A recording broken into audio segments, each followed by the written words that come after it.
అమ్మవారి టెంపుల్ దగ్గర అయితే మొత్తానికి బోనం అయితే సమర్పించారు. కానీ పోలీసులు ఎక్కడ కూడా మహిళలను చూడకుండా కూడా లాక్కెళ్తున్న పరిస్థితి అయితే చూసాం. సో మాట్లాడదాం మేడం, ఎట్లా చూస్తుంది ఒక అమ్మవారి గుడి కోసం హిందువుల కోసం ఇంత కష్టపడాలి? దౌర్భాగ్యం, హిందువుల దౌర్భాగ్యం, హిందువుల చేతగానితనం. హిందువులు నోరు మూసుకుని లోపల కూర్చొని మడిగట్టుకున్న ముత్తైదువుల్లాగా కూర్చోబట్టే ఈ దుస్థితి పట్టింది. దయచేసి మూసుకొని ఇక నుంచైనా బయటకు వచ్చి మనల్ని మనం కాపాడుకునే ప్రయత్నం చేద్దాం. అంటే హిందూ గుళ్ళు కాపాడుకోవడం కోసం కూడా ఇంత నిర్బంధాలు అవసరం? హిందూ గుళ్ళు కాపాడుకోవడం కాదండి, మన అస్తిత్వాన్ని తాకట్టెట్టేశాం కదా. కొంతమంది చెప్తారు ప్రవచనకారులు, ప్రవచనకారులకి చెప్తున్నా, ప్రవచనకర్తలకి చెప్తున్నా, పీట కదలకుండా పట్టుగుడ్డలు వేసుకునో కండువాలు వేసుకునో ప్రవచనాలు చెప్పేవాడు ఒక్కడన్నా కనిపించినాడా? ఇక్కడ ఒక్కడికన్నా ఉందా హైందవ ధర్మం పట్ల భక్తి? ఒక్కడికన్నా ఉందా చిత్తశుద్ధి? ఖబర్దార్, ముందు మీరే మా టార్గెట్, ప్రభుత్వాలు తర్వాత. మీరు కూర్చొని ఎవరినండి మీరు అవేర్నెస్ చేశారు? ఆ గుడికి పోండి, ఈ గుడికి చుట్టూ తిరగండి, అక్కడ పొర్లు దండాలు పెట్టండి. గుళ్ళు కోలుతున్నాయి, ఏం పిలుపునిస్తున్నారా మీరు? ఆరే అనే మాట్లాడతా నేను. ఎంతమందిని ప్రభావితం చేసి డబ్బులు దండుకుంటున్నారు పీఠాలు పెట్టుకుని. ఇవాళ అమ్మవారికి గతి పడితే మాట్లాడిన మగాడెవడు ఉన్నాడు ఇక్కడ? అదే నేను అడుగుతున్నాను. అంటే పోలీసులు కూడా చూసుకోవచ్చు, ఇంత బోనాలు తీసుకొచ్చి వాళ్ళని కూడా ఎక్కడికక్కడ లాకెళ్తా ఉన్నా. అంటే ప్రభుత్వమే దగ్గర ఉండి చేపిస్తుంది. భయం, ప్రభుత్వమే కదా, ప్రభుత్వం మనుషులే కదండి వాళ్ళందరూ కూడాను. భయం అండి, ఎందుకంటే లోపలికి వచ్చాం, మొన్న గేటు దాకా వచ్చాం, ఇవాళ లోపలికి వచ్చాం, రేపొద్దున ఆలయం ఖచ్చితంగా కడతాం. సో ఇక్కడ ప్రియా చౌదరి గారు కూడా హిందువులకు సంబంధించి స్టార్టింగ్ డే 1 నుండి కూడా ఆమె కష్టపడతా ఉన్నారు. సో మరి మొత్తానికి అయితే మా బోనం మేము సమర్పించాము, మా గుడి మాకే ఉంటుంది, ఎటు పోదంటూ కూడా వారు ప్రధానంగా చెప్తా ఉన్నారు. కేవలం ఈ భూమిని కొనేందుకే ఈ ప్రయత్నం జరుగుతూ ఉంది, ఈ భూమిని కబ్జా చేసే ప్రయత్నంలోనే ఇదంతా జరుగుతూ ఉందని కూడా వాళ్ళు ప్రధానంగా చెప్తున్న పరిస్థితి. సో చూసుకోవచ్చు, సో బోనం అయితే సమర్పించారు. సో చెప్పండి అన్న, ఎట్లా చూస్తారు మరి అంశం? అన్న మీరే చూస్తున్నారు ఏ విధంగా అయితే ఒక ఆడ మగ తేడా లేకుండా తోసేస్తున్నారు, వాళ్ళ భక్తుల యొక్క మనోభావాల్ని దెబ్బతీస్తున్నారు. ప్రతిసారి హిందువునే టార్గెట్ చేస్తున్నారు. ఇక్కడ వాళ్ళు సామాన్యంగా ప్రతిసారి చేసుకునే బోనాల పండుగని కూడా చేసుకోనియకుండా చేస్తున్నారు. సో మీరే చూస్తారు ఈ తోసులాట అంతా. భక్తులు ఒక అమ్మవారు బోనం కూడా సమర్పించుకోలేరా ఈ హిందూ దేశంలో? ఇంకా ఎక్కడన్నా పోయేది మనము. హిందూ దేశంలో ఉండే హిందువులకే రక్షణ లేకుండా అయిపోయింది. సో ఆలోచించాల్సిన విషయం ఉంది. ప్రభుత్వం కూడా దీని మీద కఠినంగా చర్యలు తీసుకోవాలా. మేము సెంట్రల్ గవర్నమెంట్ని కూడా అడుగుతున్నాము, ఇదేనా మన భారతదేశం? ఇదేనా హిందూ రాష్ట్ర కోసం పని తోడు చేసే పని కోసం? ఇదేనా? ఇలాంటి ప్రజల్ని మనం హిందువుల కోసం కొట్లాడుతున్నాం. పబ్లిక్ ని కూడా చెప్తున్నాను, మీరు ఎలాంటి గవర్నమెంట్ ఎంచుకుంటున్నారో చూస్తున్నారు మీరు. ఇప్పుడైనా లేవండి తమ్ముళ్ళారా, అన్నలారా, అక్కలారా, ఓటేసే ముందు కొంచెం ఆలోచించండి. ఏ ప్రభుత్వం హిందూ కోసం ఆలోచిస్తుందో వాళ్ళకు నిజమైన లీడర్లకు ఓటేసి గెలిపించుకుంటే మనకి ఈ దుస్థితి రాదు.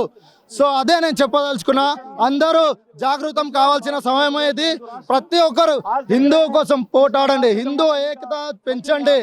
జై శ్రీరామ్, జై భారత్. హిందూ సామ్రాజ్యంలో హిందూ గుళ్ళ కోసం కాపాడుకోవడం కోసం ఇంత కష్టపడాలా అంటే ఏం చెప్తారు అన్న? అదే దీనికోసం మేము రిప్రజెంటేషన్ కూడా ఇచ్చుకున్నాము.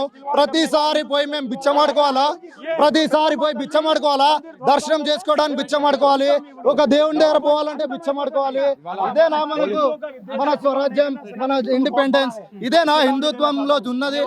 ఒక బోనం ఎత్తుకొని వస్తా ఉంటే కూడా పోలీసులు మిమ్మల్ని కూడా ఎక్కడికక్కడ ఆపేస్తున్న పరిస్థితి. ఎట్లా ఊడిపోయి నాకు అసలు ఓపిక లేక కళ్ళు తిరుగుతుంటే జ్వరంతో ఉన్న 2 రోజుల నుంచి వీళ్ళంతా సపోర్ట్ చేశారు. అమ్మకి బోనం ఇవ్వాలి, అమ్మకి మాట ఇచ్చామని ఈ రోజు మేము వచ్చి ఇంత బాధపడుతూ అమ్మవారికి బోనం ఇవ్వడానికి ఇంత కష్టపడాలా?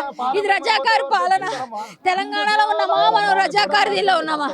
ఇంత ఘోరం జరుగుతుంటే అసలు సంస్కృతిని కూడా సంప్రదాయాన్ని కూడా ఇది చేయకుండా పోలీసులు అంతమంది పోలీసులు నెడుతూ ఉంటే ఒక్కొక్కరు ఈ బలం అంతా కోడ తీసుకొని మేమంతా అక్కడంతా కష్టపడితే అమ్మవారికి బోనం ఇచ్చినంత వరకు కూడా బతుకుతామో తొక్కిసినట్లు చేస్తామో అన్నంత భయం వేసింది.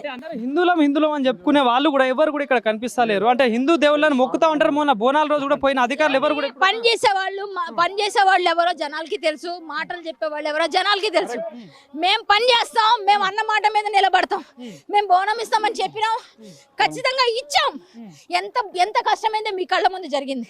నా డ్రెస్సు, నా మొత్తం, నా అసలు మాట రావట్లేదండి, అలా అయిపోయింది తలనొప్పించి. బోనాల రోజు కూడా అమ్మవారు మొన్న బోనాల రోజు కూడా అమ్మవారు కూడా పలుకుతూ రాబోయే రోజుల్లో ప్రళయం రాబోతుంది, తప్పులు చేస్తా ఉన్నారు అని చెప్పేసి మాట్లాడారు. ఇదేనా ఇలాంటి? మరి అంతే కదా, ఇది తప్పులే కదా. గుడిని ఇట్లా కూల్చారు ఈ 12 ఎకరాల భూమి కోసం. 12 ఎకరాల భూమి కోసం ఇంత చేస్తున్నారు అంటే ఈ ప్రభుత్వానికి మూడింది. ఖచ్చితంగా దగ్గరలోనే వాళ్ళ ప్రభుత్వం కూలిపోద్దండి.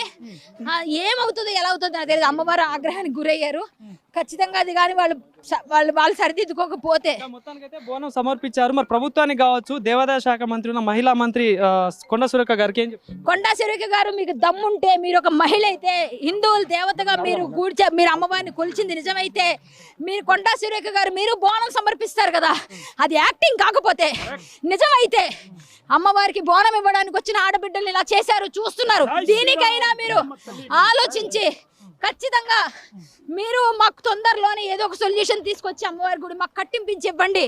లేకపోతే మీరు పదవులు కాదు కదా, ఇంకో 10 సంవత్సరాలైనా మళ్ళీ మీరు మినిస్టర్ అవ్వలేరు. ఎటువంటి పరిస్థితి ఉందో మీ కుటుంబంలో కూడా చాలా కష్టాలు ఎదుర్కొంటారు. ఇది అమ్మవారి మాట. ఇక్కడ పరిస్థితి సో చూశారు కదా. సో ఎక్కడికక్కడ మహిళలు కావచ్చు, హిందూ సంఘ నాయకులు అందరూ కావచ్చు, సో ఎక్కడికక్కడ ఆపేసినా కూడా మా బోనం ఎక్కడ ఆపలేదు, అమ్మవారితో పాటే మేము ఉన్నామంటూ కూడా కరాటే కళ్యాణ్ గారు చెప్తున్న పరిస్థితి.